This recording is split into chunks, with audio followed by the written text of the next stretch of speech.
AutoCAD electrical design টিউটোরিয়ালে সবাইকে আবারও স্বাগত জানাচ্ছি। আমরা একটি সিরিজ নিয়ে আলোচনা করছিলাম যেখানে সোলার প্ল্যান্ট ডিজাইন নিয়ে আলোচনা করা হচ্ছিল। তো সেই সিরিজের বা টিউটোরিয়াল সিরিজের আজকে আমাদের সেকেন্ড ডেজ। তো আমরা আজকে যদি আমাদের টিউটোরিয়াল শুরু করি, প্রথম আমাদের দুইটি ক্যালকুলেট ডাটা বের করতে হবে। একটি হচ্ছে নাম্বার অফ সোলার প্যানেল, অর্থাৎ কতগুলো সোলার প্যানেল আমাদের প্রয়োজন এই প্ল্যান্ট ডিজাইন করার জন্য। আরেকটি হচ্ছে আমাদের রো স্পেসিং, অর্থাৎ সোলার প্যানেলের যে রো বা সারিগুলো থাকবে তাদের মধ্যে কতখানি মিনিমাম ডিস্টেন্স আমাদের মেনটেন করতে হবে, সেটা হচ্ছে রো স্পেসিং। তো আমরা যদি ক্যালকুলেট একে একে শুরু করি, প্রথমে আমরা দেখে নিতে চাচ্ছি আমাদের লোড, টোটাল লোড কী পরিমাণে প্রয়োজন। এখানে আমরা 10 কিলোওয়াট ধরে নিচ্ছি। এটা যদিও ক্যালকুলেট করে বের করতে হয় লোড ক্যালকুলেশন থিওরি অনুসারে, বাট আমরা এখানে লোড ক্যালকুলেশনটা ডিটেলসে দেখাচ্ছি না, যেহেতু আমাদের এটা প্ল্যান ডিজাইনিং টিউটোরিয়াল। আমরা লোড ক্যালকুলেশন অন্য কোনো টিউটোরিয়ালে দেখানোর ট্রাই করব। দেন এখানে আমাদের টোটাল এনার্জি রিকোয়ার্ড, অর্থাৎ আমরা ধরে নিচ্ছি এখানে যতগুলো লোড আছে প্রতিটা লোড 12 ঘন্টা যাবত চলবে। যদিও বা সবগুলো লোড আসলে একই টাইম অনুসারে চলে না, এক একটির জাস্ট টাইম এক এক ধরনের হয়ে থাকে, বাট আমরা যেহেতু এটা সংক্ষেপে করে ফেলছি তাই আমরা ধরে নিচ্ছি প্রতিটা লোডই 12 ঘন্টার জন্য চলছে। তো সেই ক্ষেত্রে আমাদের টোটাল এনার্জি আসছে 120 কিলোওয়াট আওয়ার। তো এটা হচ্ছে আমাদের টোটাল এনার্জি। এই ডাটা থেকে আমরা যদি আমাদের সোলার প্যানেল বা সোলার প্ল্যান্টের টোটাল পাওয়ার ক্যালকুলেট করতে যাই, তাহলে আমাদের ফর্মুলা হচ্ছে টোটাল এনার্জি রিকোয়ার্ড, অর্থাৎ হচ্ছে এই এনার্জিটা 120 কিলোওয়াট আওয়ার ডিভাইড বাই হচ্ছে আমাদের ইফেক্টিভ সানশাইন আওয়ার্স, অর্থাৎ যেই এরিয়ার জন্য আমি সোলার প্ল্যান্ট ডিজাইন করছি ওই এরিয়াতে ইফেক্টিভলি কত সময় যাবৎ সানশাইনটা জাস্ট হাইস্ট থাকে বা প্রপার সানশাইনটা পরে ইনসিডেন্স হয়, এবং মাল্টিপ্লাই হচ্ছে ডিভাইস ইফিসিয়েন্সি, অর্থাৎ ডিভাইস বলতে আমাদের যেই ইনভার্টার থাকবে এছাড়া ব্যাটারি থাকবে তাদের ইফিসিয়েন্সি হচ্ছে এখান থেকে মাল্টিপ্লাই করতে হবে। তো এই ফর্মুলা অনুসারে যদি আমরা জাস্ট ভ্যালুগুলো বসাই, আমাদের টোটাল এনার্জি রিকোয়ার্ড সেটা আমরা ধরে নিয়েছিলাম 120 কিলোওয়াট আওয়ার। দেন ইফেক্টিভ সানশাইন আওয়ার্স, এটা আমরা ধরে নিচ্ছি যে যেই কোন এরিয়ার জন্য আমরা ক্যালকুলেট করছি সেই এরিয়াতে এটার ভ্যালু হচ্ছে 6 আওয়ার্স করে। এটা কম বেশি হতে পারে, এক এক এরিয়ার জন্য এক এক রকম। দেন ডিভাইস ইফিসিয়েন্সি, প্রথমে আমরা এটা দিচ্ছি ব্যাটারি ইফিসিয়েন্সি যেটা 90% এবং ইনভার্টার ইফিসিয়েন্সি 95% ধরে নিচ্ছি। তো আমরা যদি পাশে একটু সাইড নোট দিয়ে দিই, আমরা ধরে নিলাম যে ব্যাটারি অ্যান্ড ইনভার্টার ইফিসিয়েন্সি যতক্রমে হচ্ছে 90% এবং 95%।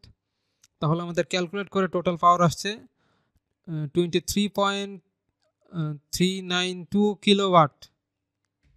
তো এটা যেহেতু ফ্র্যাকশনাল ভ্যালু আসছে, আমরা একটু ইন্টিজার ভ্যালু ধরে নিই, আমরা ধরে নিই 24 কিলোওয়াট অ্যাপ্রক্সিমেটলি।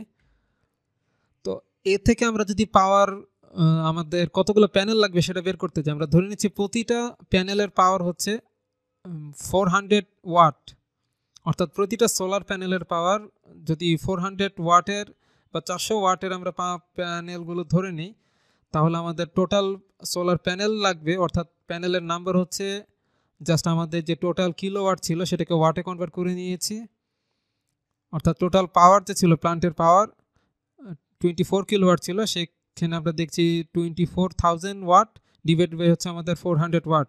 তো ডিভাইড করলে আমাদের ভ্যালু যেটা আসছে সেটা হচ্ছে 60 নাম্বার অফ প্যানেলস, অর্থাৎ আমাদের মোট 60টি প্যানেল লাগবে। এটা হচ্ছে আমাদের একটি ডাটা, আমরা জানলাম আমাদের 60টি প্যানেল লাগবে, অর্থাৎ 60টা প্যানেল লাগবে। দেন আরেকটি ডাটা আমাদের জানা প্রয়োজন, সেটা হচ্ছে রো ক্লিয়ারেন্স, সেটা আমরা এই সাইডে দেখতে পাচ্ছি। এটার ফর্মুলা হচ্ছে আমাদের ব্যাক লেগ। তো ব্যাক লেগ কী সেটা ফার্স্ট টিউটোরিয়ালে আমরা আলোচনা করেছিলাম, আপনারা যদি না জেনে থাকেন তাহলে প্রথম টিউটোরিয়ালটা দেখে নেবেন। তো ব্যাক লেগ দিয়ে আমরা এটাকে আমরা মাল্টিপ্লাই করবো 1.5 দিয়ে।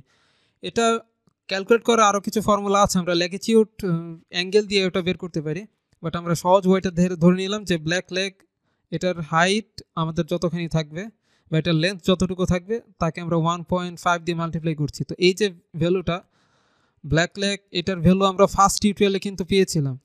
তো আমি আবারও বলছি, যদি ফার্স্ট টিউটোরিয়াল না দেখে থাকেন সেটা জাস্ট দেখে আসতে পারেন। এটা ফার্স্ট টিউটোরিয়ালে ক্যালকুলেট করে দেখা হয়েছিল। দেন এটাকে 1.5 দিয়ে মাল্টিপ্লাই করলে আমাদের অ্যাপ্রক্সিমেট একটা ভ্যালু আসছে, সেটা হচ্ছে 2234। তো চলুন আমরা সফটওয়্যারে ফিরে যাই। আমরা আশা করছি যে আমরা স্ক্রিনে অটোক্যাড সফটওয়্যারটা দেখতে পাচ্ছি। এখানে প্রথমে আমরা যেটা দেখতে পাচ্ছি এটা হচ্ছে আমাদের সোলার প্যানেলের যে ফ্রেম স্ট্রাকচার এটা আমরা ফার্স্ট টিউটোরিয়ালে ড্র করেছিলাম। এখন এটা হচ্ছে আমাদের রুফ, অর্থাৎ যেই ছাদে আমরা সোলার প্ল্যান্ট ইনস্টল করব সেই ছাদের একটা রুফ প্ল্যান দেখা যাচ্ছে। তো এটার ডাইমেনশনটা যদি আমরা একটু চেক করে দেখে আসতে চাই,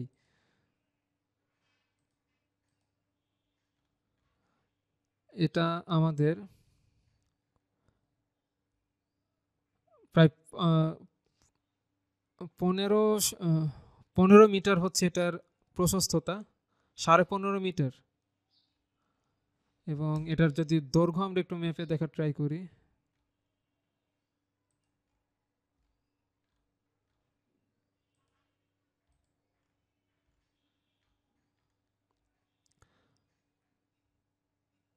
আমাদের দৈর্ঘ্য 23 মিটার সামথিং। এইখানে যদি আমরা এখন সোলার প্ল্যান্টটা ইনস্টল করতে যাই তাহলে আমাদের সোলার প্ল্যান্টের যে ডাইমেনশন সেটা একটু ক্যালকুলেট করতে হবে। তো আমরা গত ক্লাসে যেখানে শেষ করেছিলাম আমরা সেখান থেকে আবার স্টার্ট করি। আমাদের এই সোলার প্যানেলটা তো জাস্ট টিল্ট অ্যাঙ্গেল আকারে থাকবে। তো এটা যদি আনুভূমিক বরাবর বা এক্স অ্যাক্সিস বরাবর কতটুকু স্পেস জাস্ট কনজিউম করবে সেটা যদি আমরা ক্যালকুলেট করে বের করতে চাই, আমরা লিনিয়ার ডাইমেনশন টুলটা সিলেক্ট করে নিচ্ছি এবং সোলার প্যানেলের এই কর্নার থেকে আমরা এই কর্নারটা ডিস্টেন্সটা মেজার করতে চাচ্ছি শুধুমাত্র আনুভূমিক বরাবর। তো ডিস্টেন্স মেজার করলে আমরা এই সাইডে দেখতে পাই এটা 1864.9, অর্থাৎ আমরা 1865 ধরে নিচ্ছি। 1865 ডিস্টেন্স হচ্ছে এটা কভার করে।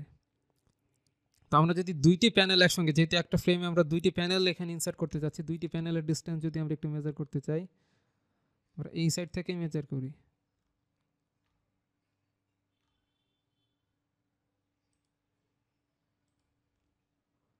এটা আমরা দেখতে পাচ্ছি 3762, আমরা 3763 ধরে নিলাম। তো প্রথমে হচ্ছে আমরা একটি এর রেক্টেঙ্গেল ড্র করব। সেই রেক্টেঙ্গেল আমরা রেক্টেঙ্গেল ড্র করার ক্ষেত্রে আমরা প্রথমে একটা পয়েন্ট স্পেসিফাই করে নিচ্ছি এবং এখান থেকে ডাইমেনশন টুলটা সিলেক্ট করে নিচ্ছি। এক্স অ্যাক্সিস বরাবর আমাদের ডিস্টেন্স হবে 990 মিলিমিটার। কারণ আমরা ফার্স্ট টিউটোরিয়ালে বা ফার্স্ট ভিডিওতে দেখেছিলাম যে আমাদের সোলার প্যানেলের যেই প্রশস্ততা বা ওয়েট এটা হচ্ছে 990, তো আমরা 990 দিয়ে দিচ্ছি। এবং এটার হাইট আমরা যেহেতু এখানে ক্যালকুলেট করে দেখলাম, এটার অ্যাকচুয়াল হাইট 1960 মিলিমিটার ছিল, বাট এটা যেহেতু অ্যাঙ্গেলে আছে তাই আনুভূমিক বরাবর এটার ডিস্টেন্স হবে 1865 মিলিমিটার্সের মতো। তো আমরা এটার যে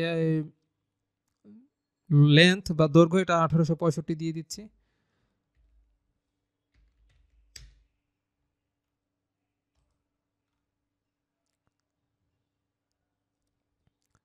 তো হয়ে গেল। এটা আমরা একটু অফসেট ক্রিয়েট করে ফেলি, জাস্ট ও টাইপ করে ইন্টারফেস করে নিচ্ছি অফসেট ক্রিয়েট করার জন্য।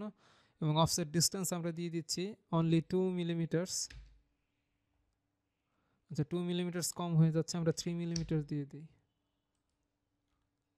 ওকে, দেন এখানে আমরা হ্যাচ অ্যাপ্লাই করব। হ্যাচের জন্য আমরা সোলার প্যানেলের জন্য একটা হ্যাচ অ্যাপ্লাই করা দরকার।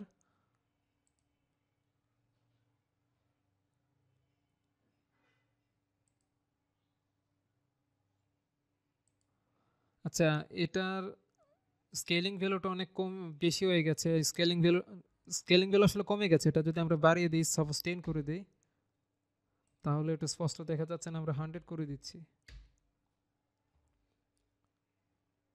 100-এ তেমন বোঝা যাচ্ছে না, আমরা 200 করে দিই।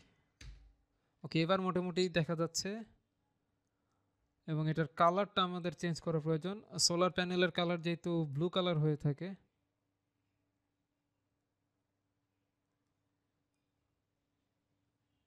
আমরা এটা ব্লু কালার সিলেক্ট করে দিলাম। দেন এটা ক্লোজ করে দিচ্ছি হ্যাচ।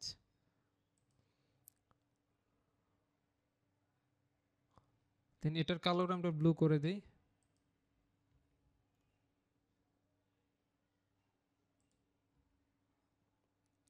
এটা আমাদের একটি প্যানেল জাস্ট। এখন এটার অ্যারে ক্রিয়েট করতে হবে। তো আমরা এটাকে সিলেক্ট করে এখান থেকে আমরা অ্যারে ক্রিয়েট করছি।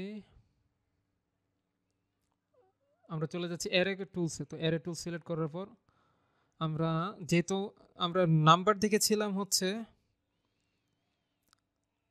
প্রতিটা টোটাল প্যানেল ছিল আমাদের 60, অর্থাৎ 60টা প্যানেল আমাদের প্রয়োজন। তো 60টা প্যানেল ক্রিয়েট করতে হলে আমরা চাচ্ছি যে কলাম সংখ্যা থাকবে হচ্ছে 6টি, 6টি কলাম দিয়ে দিলাম, 6টি কলাম, এবং তাহলে আমাদের রো প্রয়োজন 10টি। তো আমরা 6 × 10 মোট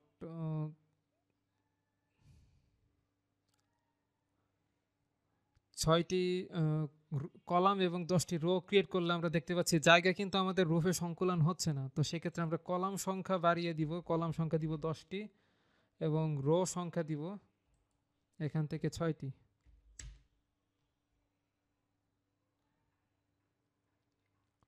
বাট তারপরেও আমাদের মনে হচ্ছে এক্স অ্যাক্সিস বরাবর কিন্তু জায়গা সংকুলন হবে না। বাট আমরা কিন্তু এখানকার প্রতিটা যেই সোলার প্যানেল ছিল, আমরা যে সোলার প্যানেলের স্ট্রাকচার ডিজাইন করেছিলাম আমরা দেখতে পেয়েছি কিন্তু আমাদের প্রথম দুইটি যে প্যানেল, সেই প্রথম দুইটি প্যানেল কিন্তু জাস্ট একটি ফ্রেমে থাকবে এবং তাদের মধ্যে ডিস্টেন্স হবে 25 মিলিমিটার করে। তো আমাদের এখানে কিন্তু আমরা প্রথমে আসলে দুইটি রো ক্রিয়েট করে ফেলি। আমরা প্রথমে রো ক্রিয়েট করছি দুইটি, ইন্টারফেস করলাম, এবং তাদের মাঝখানে যে ডিস্টেন্স, প্রতিটা রোয়ের মাঝখানে যে ডিস্টেন্স সেটা 25 মিলিমিটার হবে। বাট এখানে এর মাধ্যমে আমরা যেই ডিস্টেন্সটা দিতে পারবো সেটা হচ্ছে আমাদের টোটাল লেন্থ তার সঙ্গে দুইটি এর মাঝখানে ডিস্টেন্সটা।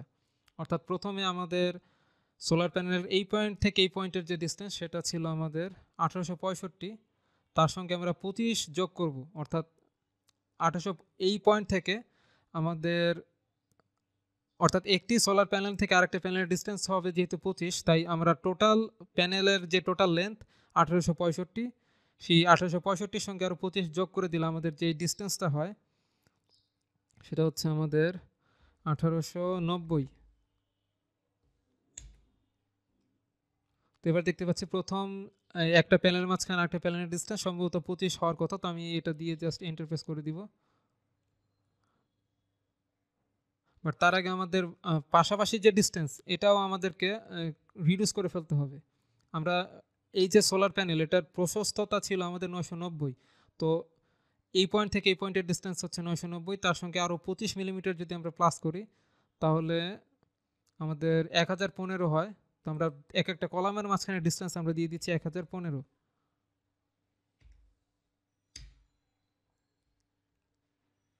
জাস্ট এটা এবার ক্লোজ করে দিচ্ছি। তো এটা হচ্ছে আমাদের সোলার প্যানেল। এখানে মোট 10 এবং 2 আইটেম নাম্বার আছে আমাদের 20টি। তো এটা আমরা একটু প্লেস করে ফেলি জায়গা মতো।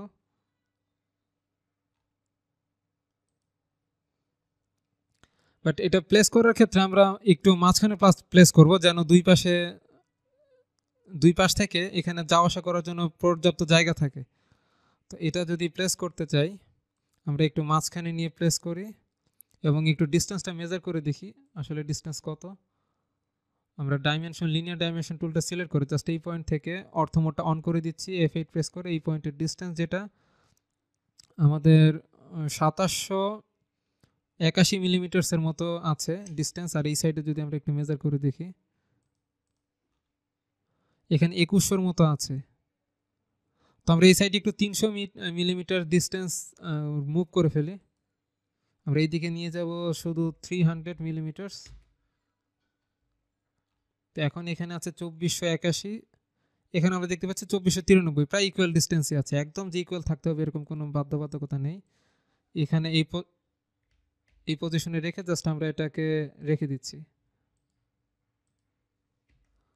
তো এখানে আমাদের প্যানেল আছে মোট 20টি, বাট আমাদের প্যানেল দরকার মোট 60টি প্যানেল। তো এটাকে আমরা জাস্ট কপি করে নিব, সিপি টাইপ করে ইন্টারপ্লেস করে নিচ্ছি কপি করার জন্য, এবং বেস পয়েন্ট হিসেবে আমরা জাস্ট এই কর্নারটাকে সিলেক্ট করছি। অর্থমোড যেহেতু আমার অন আছে, এটার মাঝখানে ডিস্টেন্সটা আমাদের একটু মেনটেন করতে হবে। এক একটা রোয়ের মাঝখানে যে ডিস্টেন্স সেটা আমরা ক্যালকুলেট করে বের করেছিলাম, কত বের করেছিলাম সেটা আমরা ভুলে গেছি। আমরা একটু স্লাইডে গিয়ে দেখে আসি। আমাদের ডিস্টেন্স ছিল প্রায় 2234 মিলিমিটার্স। তো আমরা এখান থেকে 2234 মিলিমিটার ডিস্টেন্স, দুটির মাঝখানে ডিস্টেন্স নেওয়ার জন্য আমরা যদি শিফট চেপে রাইট বাটন প্রেস করি, অর্থাৎ এই ডিস্টেন্সটা মেজার করার জন্য আমরা এখান থেকে ফ্রম অপশন চুজ করে নিচ্ছি। তো ফ্রম অপশন চুজ করে আমরা যেখানে প্লেস করতে চাচ্ছি জাস্ট এই পয়েন্ট থেকে আমাদের 2234 মিলিমিটার ডিস্টেন্সে একটা আমরা প্লেস করব। তো আমরা 2234 লিখে জাস্ট এন্টার প্রেস করে দিলাম, স্কেপ দিয়ে আমরা বেরিয়ে যাচ্ছি। তো এখন আমরা একটু মেজার করে দেখি যে এখানকার মাঝখানে ডিস্টেন্স 2234 মিলিমিটার হয়েছে কিনা। একটু জুম ইন করে দেখতে পাচ্ছি আমাদের 2243 হয়ে গেছে, 2234 মিলিমিটার ছিল ডিস্টেন্সটা। আচ্ছা, আমরা একটু বেশি নিয়েছি, আমাদের কোনো প্রবলেম নেই, আমরা চাইলে এটাকে চেঞ্জ করে নিতে পারি। আমি সম্ভবত 2234-এর বদলে 2243 লিখে ফেলেছিলাম। না, আমরা একটু ডিস্টেন্সটা একটু বাড়িয়ে নিয়েছি, এটা জাস্ট এই পয়েন্টে হবে। এবার দেখতে পাচ্ছি একজ্যাক্ট 2234, বাট আমরা যদি একটু বেশি নিই ডিস্টেন্স তাহলে কিন্তু প্রবলেম নেই। 2234-এ যে নিতে হবে আমার কোনো বাধ্যবাধকতা নেই। 2234 থেকে আমরা কম নিতে পারবো না, বাট বেশি কিন্তু নিতে পারবো। তো এখানে এটা প্লেস করা হলো। তো আমাদের এখানে 20টি, এখানে 20টি, 40টি আমাদের প্লান্ট আছে, দুঃখিত প্যানেল আছে, আরও একটি প্যানেল আমাদের প্রয়োজন। তো সেক্ষেত্রে আমরা এটা সিলেক্ট করছি এবং কপি করছি। কপি করে বেস পয়েন্ট হিসেবে আমরা সিলেক্ট করছি জাস্ট এই কর্নারে, দেন এই কর্নারে গিয়ে আমরা এটাকে প্লেস করে ফেললাম। বাট আমাদের এরিয়ার বাইরে চলে গেছে, আর একটু নিচের দিকে নামিয়ে আনতে হবে।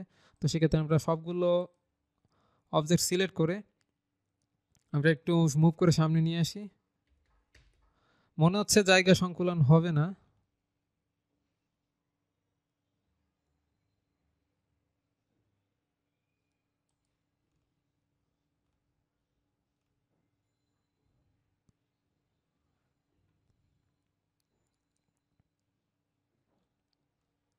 আচ্ছা, আমাদের যেহেতু জায়গা সংকুলন হচ্ছে না, আমাদের অন্য একটি ওয়েতে আগাতে হবে।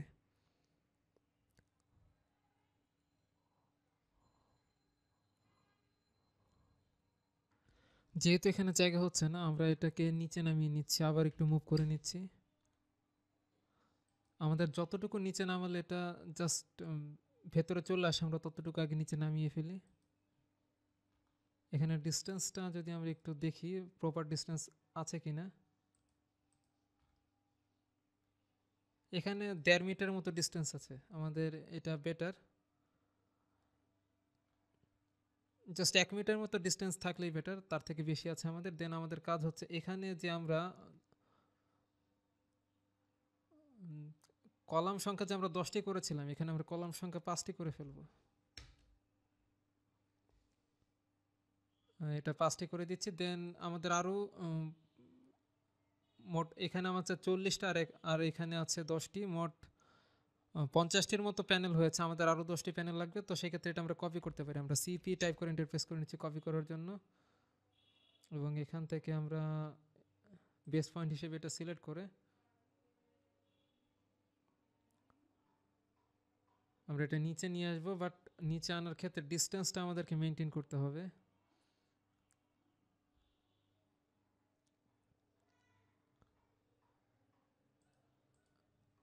জাস্ট এটা আমরা মুভ করে নিব, জাস্ট এম টাইপ করে ইন্টারফেস করে নিচ্ছি। বেস পয়েন্ট হিসেবে আমরা এটা সিলেক্ট করছি, এবং আমরা জাস্ট এই সাইড থেকে আমাদের ডিস্টেন্স যে ছিল 2234 মিলিমিটার, সেই 2234 মিলিমিটার মেজার করার জন্য আমরা শিফট চেপে রাইট বাটন প্রেস করছি এবং ফ্রম অপশনটা চুজ করে নিচ্ছি, এবং চাচ্ছি যে আমাদের এই ইন পয়েন্ট থেকে ডিস্টেন্সটা আমাদের এখানে হবে 2234 মিলিমিটার।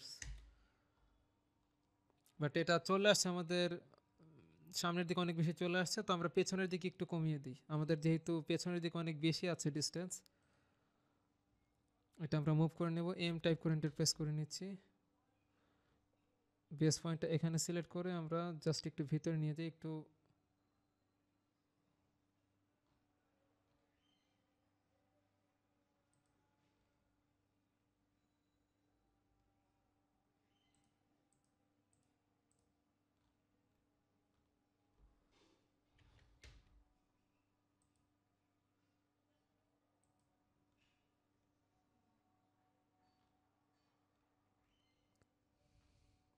আমরা যদি একটু ডিস্টেন্সটা মেজার করে দেখি,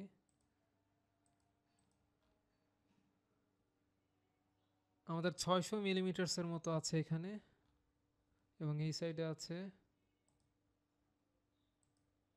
400 মিলিমিটার। তো আমরা 100 মিলিমিটার একটু পেছনের দিকে নিয়ে যেতে পারি।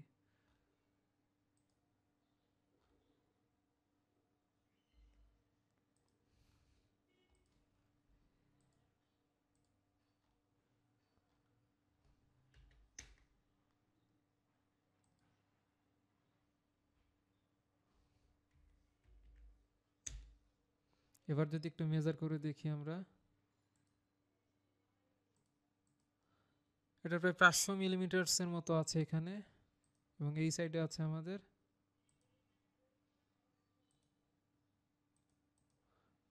এই সাইডে 500 থেকে কিছুটা বেশি আছে, তবে মোটামুটি ইকুয়ালি আছে।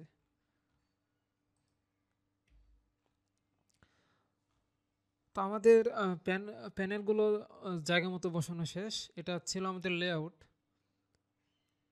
এবং আমরা একটু খেয়াল করে দেখেছি এখানে কিন্তু আমরা ডিরেকশন, অর্থাৎ ডিরেকশনের একটা কম্পাস এখানে বসিয়ে রেখেছি। এটা হচ্ছে আমাদের নর্থ সাউথ।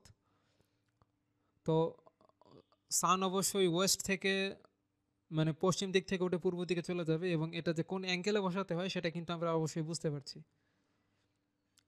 তো লেআউট এটাই ছিল আমাদের লেআউট ড্রয়িং। তো আমাদের আরেকটি টিউটোরিয়াল বাকি আছে, সেটা হচ্ছে সিঙ্গেল লাইন ডায়াগ্রাম। আশা করছি নেক্সট টিউটোরিয়ালের সঙ্গেই থাকবেন। ধন্যবাদ গবেষণা লার্নিং একাডেমির সঙ্গে থাকার জন্য। নেক্সট টিউটোরিয়ালে দেখা হচ্ছে, সেখানে আমরা সোলার প্ল্যান্টের, যেই সোলার প্ল্যান্ট আমরা ড্র করেছি সেটার সিঙ্গেল লাইন ডায়াগ্রাম কীভাবে ড্র করতে হয় দেখব। সবাই ভালো থাকবেন, আল্লাহ হাফেজ।